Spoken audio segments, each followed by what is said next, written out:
Hi everyone, how are you today? So today we are going to be making a traditional turned and top stitched pad. These are the pads that you will see most commonly sewn and sold.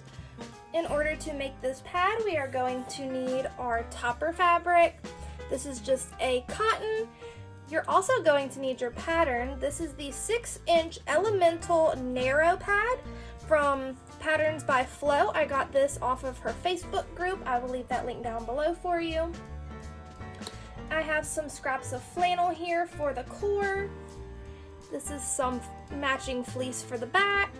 I also have some clips, my pin book with my sewing needles in it, a pair of scissors, a Crayola washable marker, thread, and some pins. So the first thing that we are going to do is we are going to trace our pattern onto the back of our topper fabric. Make sure that your topper fabric is washed and ironed out. Mine has been folded, that's why it has a little crease in it. So this is the top of the fabric. We're going to flip it over to the back, and I'm going to place my pattern wherever I would like for it to be.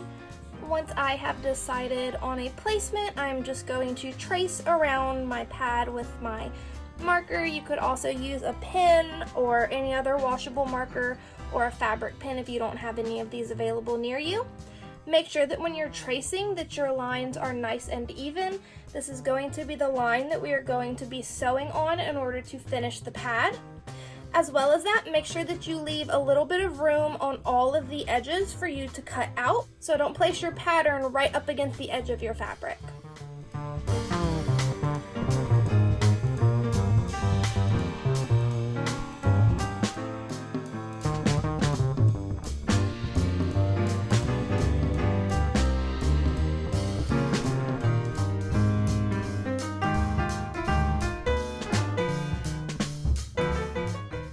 So now that we have traced all the way around, we are going to cut it out.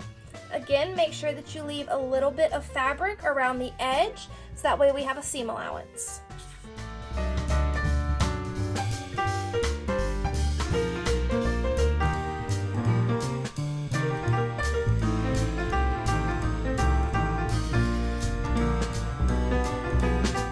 Okay, so now I have gotten my topper cut out. The next thing we're going to do is to cut out the core. I have my core piece here. I'm just going to be using this little scrap of fabric that I have.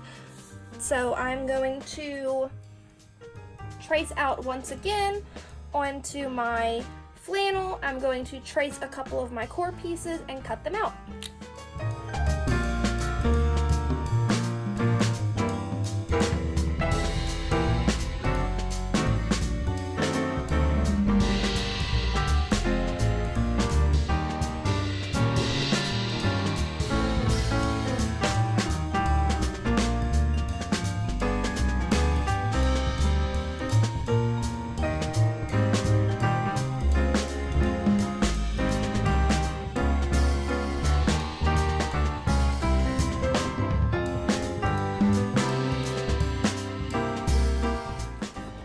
So I have got my 2 core pieces and my topper piece.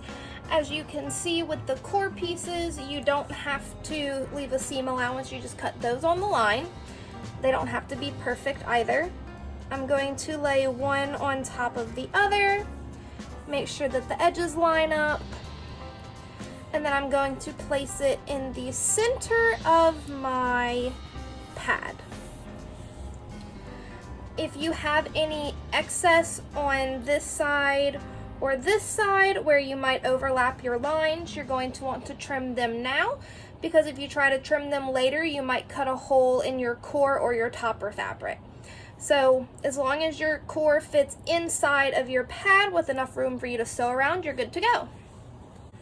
I'm going to take my pins and I'm going to pin all the way around.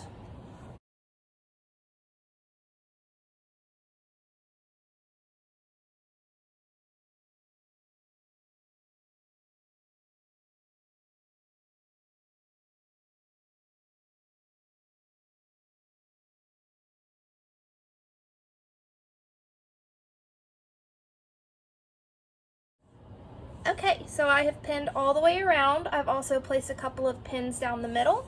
If you don't have pins, that's okay. You can always use the purple washable Elmer's school glue in order to attach your core. You can also use basting spray, anything like that. The purpose of the pins is just to keep the core in place. So what we're going to do next is we're going to do a back stitch all the way around our core. This is going to attach our core to our topper. I'm going to cut a length of string about as long as my arm from my spool of thread, and then I'm going to thread it through my needle, and at the end of my threads I'm going to tie 3 knots.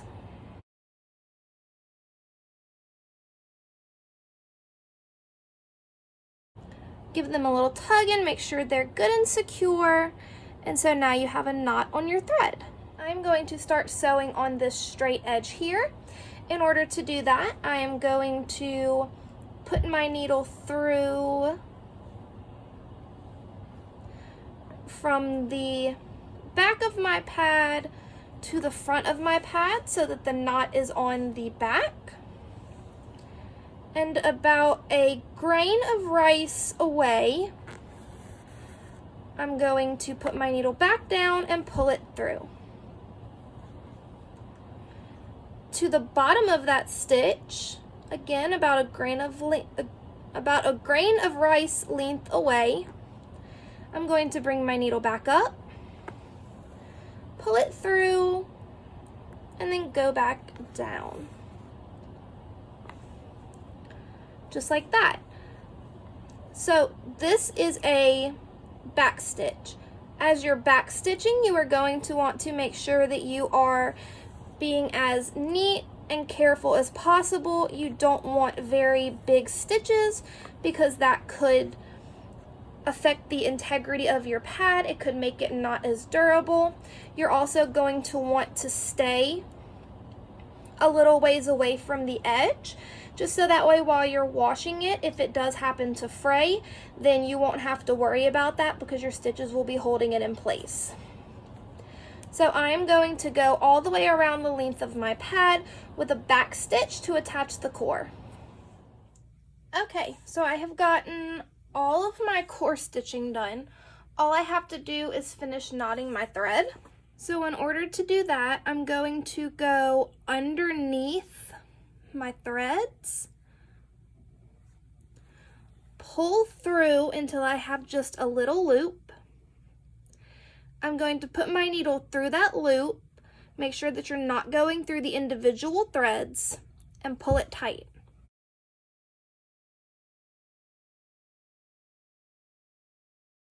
Just like that. So then all you have to do is cut it off. So now we have our core attached to our topper. The next thing that we are going to do is going to be to attach our topper to our backer. If you have a backer that has an obvious right or wrong side, you're going to want the wrong side facing down. This one is just a little bit less fuzzy on this side, so I'm going to consider this the right side. So with the right side of your backer facing up, this is going to be the side that you want to be facing out against your underwear. And the part that you're going to want to be facing inside to your core is going to be facing the floor. We are going to take our topper and face it face down with the core facing up towards you. And I am going to place this in the corner to conserve a little bit of fabric. With this part, you don't have to worry about a seam allowance, so you can place it right up against the edge of your fabric. And then I'm going to pin all the way around, that way they are secured together.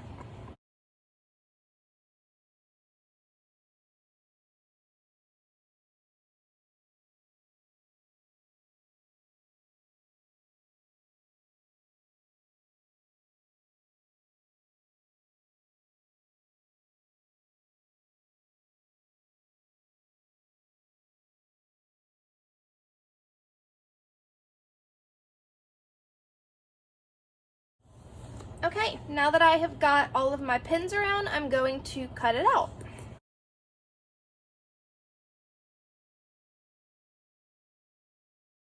So I have got my backer fabric cut out.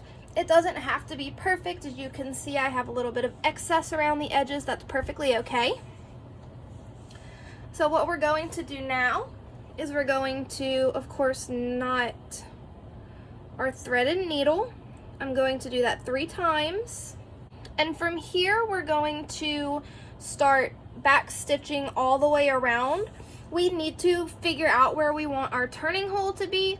Typically, I like for my turning hole to be on an edge where the core is, as I find that sometimes turning out on the wings can be a little tedious, but in this case, we only have the wing to turn out, so I'm going to be turning it out here. You're going to want to pick wherever you have the straightest part of your pad for you to be able to turn it out. So you're going to start on one end, so all the way around until you get to the other end. I like to save a little bit of space on either side, about this much, just so that way when I'm turning it out, I won't be pulling at my seams too hard.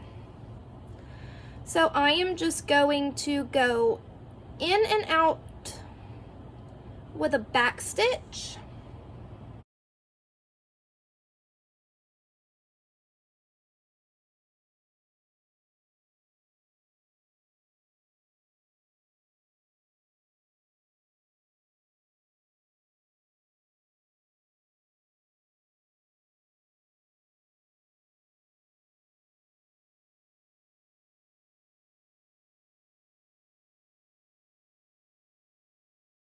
And now I'm going to do that all the way around until I get to the other side of my turning hole. Okay, so I have gone all the way around my pad with my stitching. As you can see, I've left this part open. The next thing that we're going to do is we are going to trim. If I have pointy corners like this, I like to start by cutting those off. So when you have a pointy corner like this, you want to just cut straight across. Make sure that you aren't cutting through your stitches at any point in time, okay? So again, here on the other side, we are just going to trim straight across like that.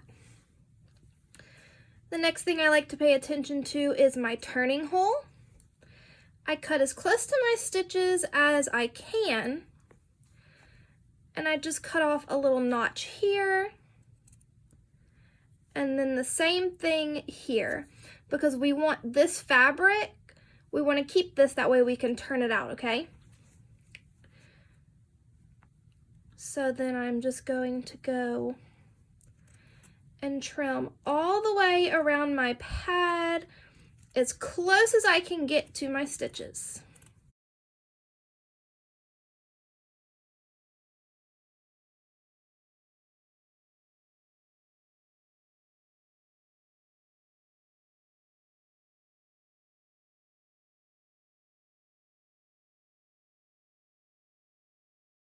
So as you can see, we now have trimmed all the way around and have left this tab here.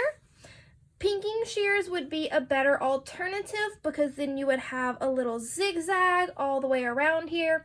I don't have pinking shears, so I just cut as closely as I can. Our next step is going to be to turn the pad inside out.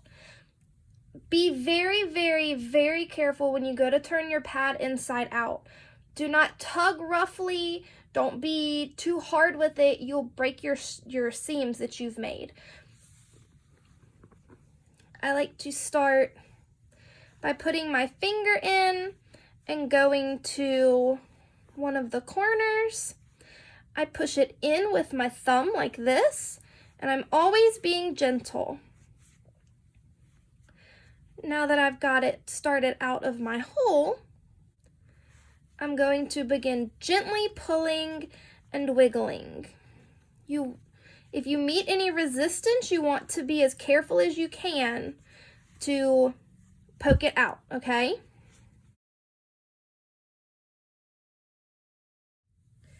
The next thing to do is to go ahead and poke out all of the corners. If you have a pair of scissors like this that has a blunt tip, you can use these. If you have a chopstick or a knitting needle, you can use that. An unclicked pin, the tip of a mechanical pencil, as long as it's not sharp.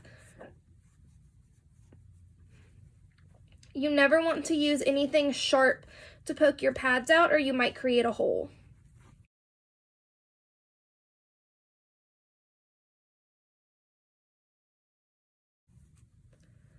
With your turning hole here, if you notice that your fabric is poking out, you can just fold it in, give the edges a little bit of a tug.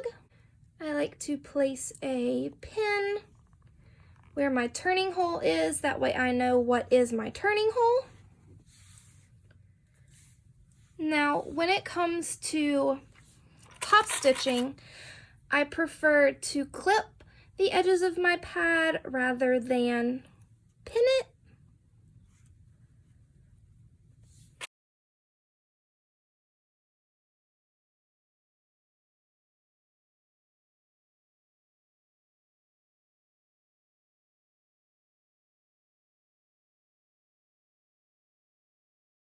So now I've got it clipped all the way around except for my turning hole that I have pinned.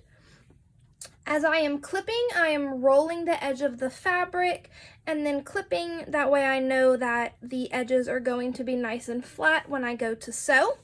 What we're going to do now is we're going to start at our turning hole, and we are going to back stitch once again all the way around the edge of our pad. That is going to close our turn hole, but it is also going to make sure that our pad lays nice and flat, and that way it stays that way. As you wash it, you won't have any issues with bunching or rolling, or your pad's kind of crinkling up in the wash. Okay, so I have sewn all the way around the perimeter of my pad with my back stitch. I have also gone ahead and added my snaps. These are just plastic cam snaps. If you don't have the cam snaps, you can also get the Babyville brand at Joann's, or I've seen some plastic snaps at Walmart as well. You don't have to use snaps if you don't want to. You could always use Velcro. You could sew a ribbon and tie it. You could do a button and a buttonhole, or you could buy the little metal sew-on snaps. The construction of a turned and top stitched pad is going to be the same regardless of whether it's a little 6-inch light pad like this or whether it is a 22-inch overnight pad. You use the exact same method to sew them together. Again, these are fairly common. This is usually the typical style of pad that you're going to see, where you have a core attached to the top like this, and then it is turned inside out and top stitched. These are kind of standard, if you will, which is to say that you can find countless patterns, whether you find them on Facebook, Etsy, or a quick Google search. There are just countless patterns that you could find for free or you could purchase. There are an endless number of hacks, tips, tricks, modifications to make a turned and top stitched pad. Just about anything you could think of or have questions about, someone has probably covered somewhere. If you have any questions for me or anything that you need further explained or discussed, you can leave that down in the comments below. Or if you need me to make another video with some clarifications, I would be more than happy to do that for you. Just go ahead and let me know. You can send me a message either here or on Instagram. As well as that, you can leave a comment down below with your suggestions and I'll be more than happy to get to that. I hope that this video cleared up a few things, helped you understand a little bit better, and again, if you need anything, just let me know. I'm more than happy to help. If you'd like, you can hit the subscribe button down below. That'll notify you anytime that I upload a new video. As well as that, while you're down there, if you'd hit the like button, that just helps YouTube to suggest this video to other people who might need it. Thank you so much for spending a little bit of time with me today. I definitely appreciate it, and you enjoy the rest of your day, okay?